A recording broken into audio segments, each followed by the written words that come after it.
পাল বংশের হাল ধরা সম্ভব ছিল না। পাল বংশের পরবর্তী শাসকগণের পক্ষে পাল বংশের হাল ধরা সম্ভব ছিল না। এমন সময় যুদ্ধ-বিগ্রহ লেগেই থাকত। এই সময় যুদ্ধ-বিগ্রহ লেগে থাকত। অবশেষে ১২ শতকের দ্বিতীয় ভাগে বিজয় সেন মদন পালের হাত থেকে পাল সাম্রাজ্যের অবসান ঘটিয়ে বাংলায় সেন বংশ প্রতিষ্ঠা করেন। অবশেষে ১২ শতকের দ্বিতীয় ভাগে কত শতকের? ১২ শতকের। কত শতকের? ১২ শতকের। কোন ভাগে? দ্বিতীয় ভাগে। দ্বিতীয় ভাগে বিজয় সেন মদন পালের হাত থেকে বিজয় সেন কোন সেন? বিজয় সেন কোন সেন? বিজয় সেন কোন সেন? মদন পালের হাত থেকে পাল সাম্রাজ্যের অবসান ঘটিয়ে মদন পালের হাত থেকে পাল সাম্রাজ্যের অবসান ঘটিয়ে বাংলায় সেন বংশ শাসন প্রতিষ্ঠা করেন কে? বিজয় সেন। বাংলায় সেন বংশের শাসন প্রতিষ্ঠা করেন কে? বিজয় সেন। বাংলায় সেন বংশের শাসন প্রতিষ্ঠা করেন কে? Bijoy Sen. Bijoy Sen. Very very important, best of importance, Bijoy Sen. দলীয় কাজ। পাল সাম্রাজ্যের হারানো গৌরব ফিরিয়ে আনতে রামপাল কি পদক্ষেপ গ্রহণ করেছিলেন তাও চিহ্নিত করো। দক্ষিণ-পূর্ব বাংলার স্বাধীন রাজ্য। দক্ষিণ-পূর্ব বাংলার স্বাধীন রাজ্য। পাল যুগের অধিকাংশ সময়ই দক্ষিণ-পূর্ব বাংলা স্বাধীন ছিল। পাল যুগের অধিকাংশ সময়ে দক্ষিণ-পূর্ব বাংলা স্বাধীন ছিল। কোন যুগের? পাল যুগের অধিকাংশ সময়। পাল যুগের অধিকাংশ সময়। কোন যুগের অধিকাংশ সময় দক্ষিণ-পূর্ব বাংলা স্বাধীন ছিল? পাল যুগের অধিকাংশ সময়। Very very importance. দক্ষিণ-পূর্ব বাংলার স্বাধীন রাজ্য। তাহলে বাংলার স্বাধীন রাজ্য কোনটা ছিল? দক্ষিণ-পূর্ব বাংলা। তখন এ অংশটি ছিল বঙ্গ জনপদের অন্তর্ভুক্ত। দক্ষিণ-পূর্ব যে স্বাধীন রাজ্য ছিল এটা কোন জনপদের অন্তর্ভুক্ত ছিল? বঙ্গ জনপদ। কোন জনপদ? বঙ্গ জনপদ। অষ্টম শতকের মাঝামাঝি থেকে বেশ কিছু রাজবংশের রাজারা কখনো পাল রাজাদের বিরুদ্ধে বিদ্রোহ ঘোষণা করে স্বাধীনভাবে তাদের এলাকা শাসন করতেন, আবার কখনো পাল রাজাদের অধীনতা স্বীকার করে চলতেন। এই সময় দক্ষিণ-পূর্ব বাংলায় খড়গ, দেব, চন্দ্র, বর্ম, নাচ, রাঢ় নামক জানা রাজবংশের উত্থান ঘটে। এই সময় দক্ষিণ-পূর্ব বাংলায় খড়গ রাজবংশ, দেব রাজবংশ, চন্দ্র রাজবংশ, বর্ম রাজবংশ, নাচ রাজবংশ, রাঢ় নামক জানা রাজবংশের উত্থান ঘটে। প্রথমে খড়গ বংশের বিষয়টা একটু দেখি। খড়গ বংশ। খড়গ বংশ সপ্তম শতকের দ্বিতীয়ার্ধে মগধ ও গৌড়ে পরবর্তী গুপ্ত বংশীয় রাজারা কর্তৃক স্থাপন করেন।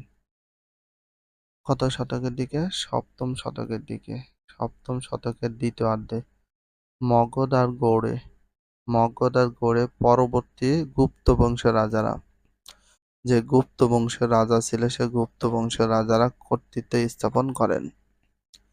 এ সময় খড়গ বংশের জাত খড়গ, দেব খড়গ, রাজভট্ট খড়গ প্রমুখ রাজারা দক্ষিণ-পূর্ব বাংলায় একটি স্বাধীন রাজ্য প্রতিষ্ঠা করেন।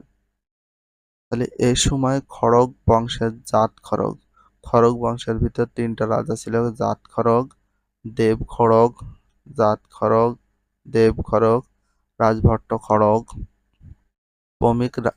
প্রমুখ রাজারা দক্ষিণ-পূর্ব বাংলার একটি স্বাধীন রাজ্য প্রতিষ্ঠা করেন। দক্ষিণ-পূর্ব বাংলার স্বাধীন রাজ্য প্রতিষ্ঠা করেন কারা?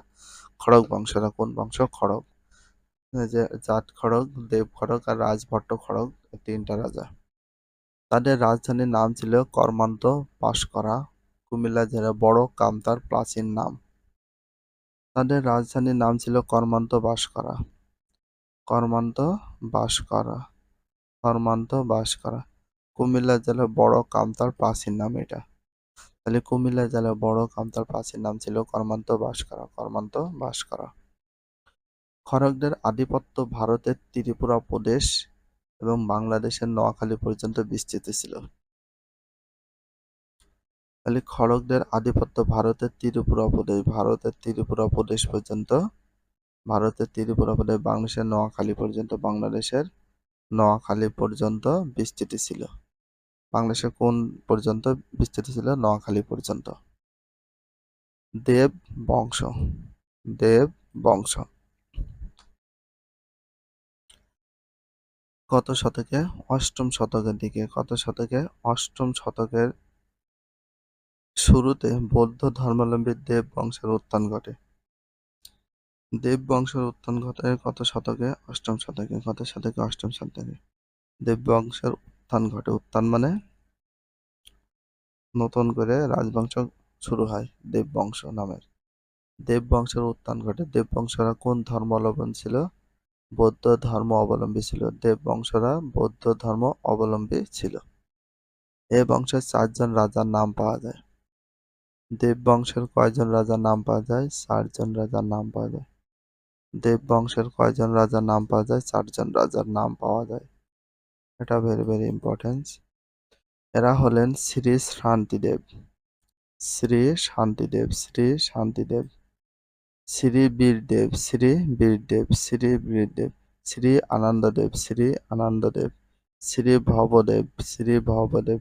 তাহলে দেব বংশের কয়জন রাজার নাম জানা যায়? 4 জন। সেগুলোর ভিতরে শ্রী শান্তিদেব, শ্রী বীরদেব, শ্রী আনন্দদেব, শ্রী ভবদেব। দেব রাজারা শক্তিধর ছিলেন।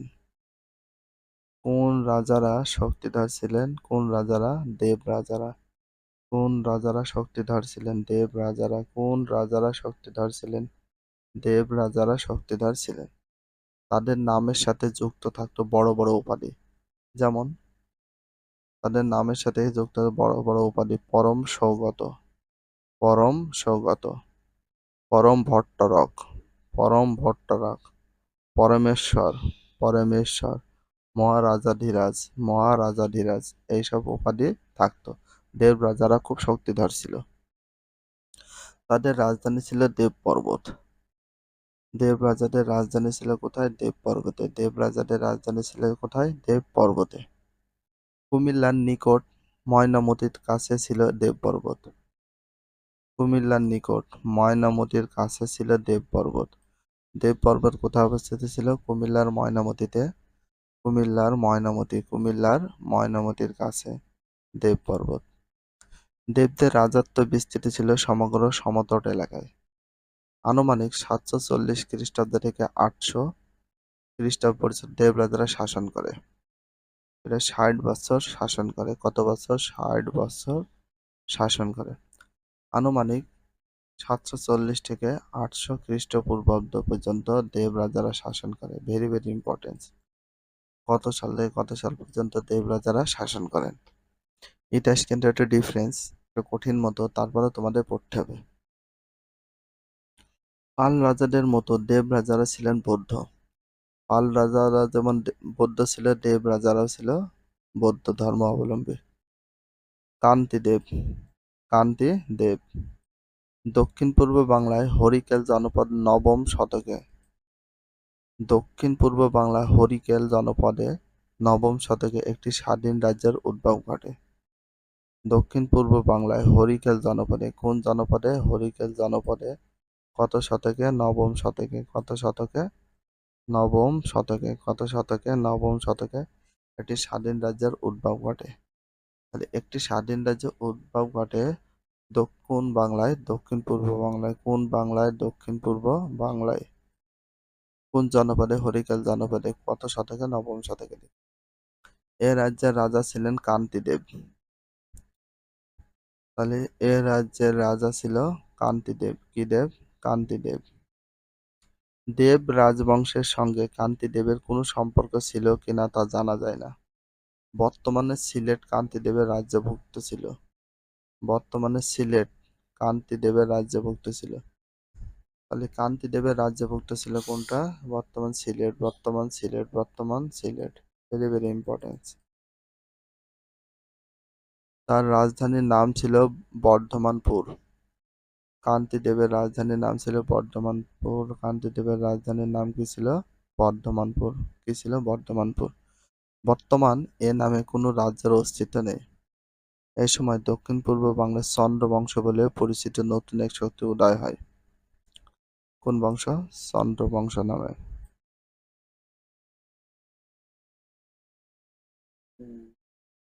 দক্ষিণ পূর্ব বাংলায় একটি স্বাধীন রাজবংশ ছিল চন্দ্রবংশ। দক্ষিণ পূর্ব বাংলায় একটি স্বাধীন রাজবংশ ছিল, নাম হচ্ছে চন্দ্রবংশ। কি বংশ? চন্দ্রবংশ। কত শতকের দিকে? দশম শতকের দিকে। দশম শতকের দিকে। দশম শতকের দিকে। দশম শতকের দিকে। দশম শতকের দিকে।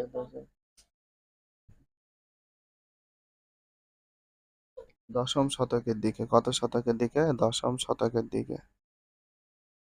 কত শতকের দিকে? দশম শতক থেকে 11 শতকের দিকে। দশম থেকে 11 শতকের দিকে। মধ্যভাগ পর্যন্ত 150 বৎসর বংশের রাজারা শাসন করে। কত বছর?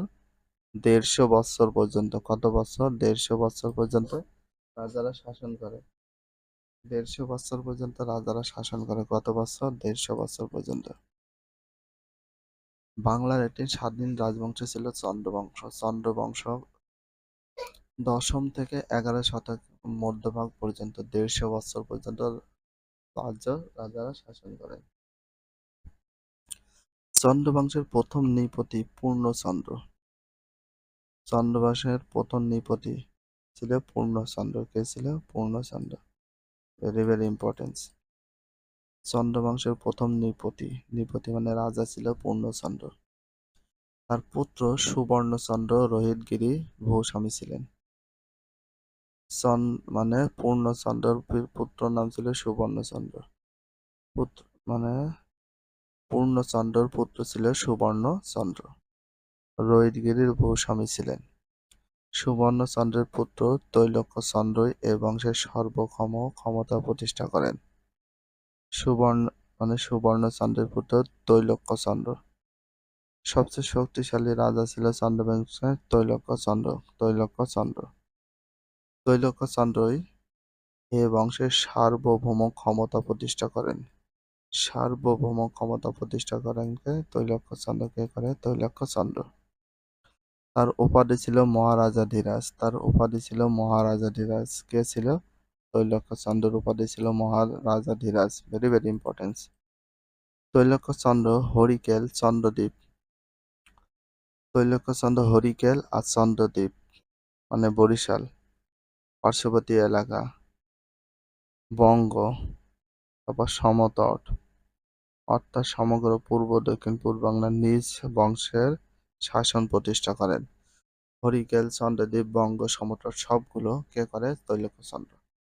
লালময়ের পাহাড়ি এলাকা ছিল চন্দ্ররাজের শাসন কেন্দ্র।